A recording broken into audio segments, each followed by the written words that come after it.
বন্ধুরা, আর একটা রেসিপি নিয়ে চলে এলাম রান্নার। মটর পনির বানাবো। তেলটা গরম হয়ে গেছে, পনিরটা হালকা ভেজে নেব। পনির তুলে দিচ্ছি।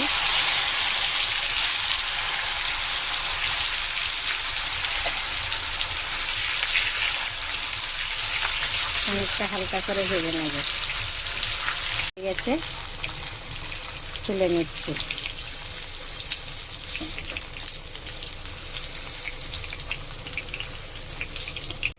একটা তেজপাতা দিচ্ছি ফোড়নে, একটু গোটা জিরে দিচ্ছি। এখানে পেঁয়াজ, আদা, রসুন আর টমেটো বাটা আছে, এটাই দিয়ে দিচ্ছি।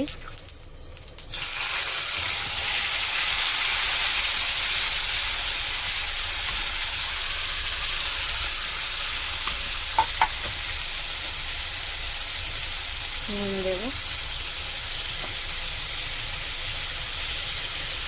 হলুদ,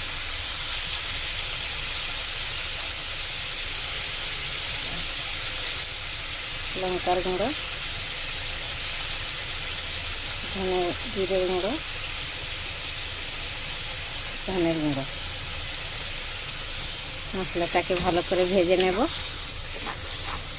একটু ঢেকে ভেজে নেব ভালো করে। তারপরে মটর দেব। মটরটা ধুয়ে রেখেছি, তুলে দিচ্ছি।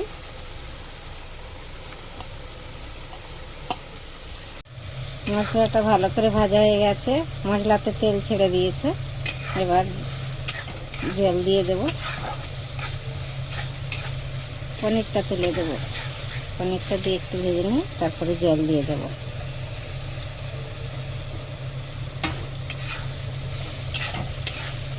একটু মিষ্টি দেওয়া যায়, আপনারা চাইলেন মিষ্টি দিয়ে খাবেন। আমরা তো মিষ্টি খাই না কোনো সবজিতে বেশি, তাই আমরা মিষ্টি দিই না, গরম মশলাও দিই না। আপনারা চাইলেন গরম মশলাও দেবেন, মিষ্টিও দেবেন, একটু ভালোও লাগবে। আর জল দিয়ে দিচ্ছি। একটু মাখা মাখা হবে, বেশি ইয়ে হবে না, গ্রেভি হবে না, একটু মাখা মাখা করবো গ্রেভিটা। জল দিয়ে দিয়েছি, এবার ঢেকে দেবো। হয়ে গেছে আমার মটর পনির, খুব সুন্দর হয়েছে। আপনারা এমনি করে বানিয়ে খাবেন, খুব ভালো লাগবে। দেখুন কত সুন্দর কালার হয়েছে, খুব সুন্দর হয়েছে।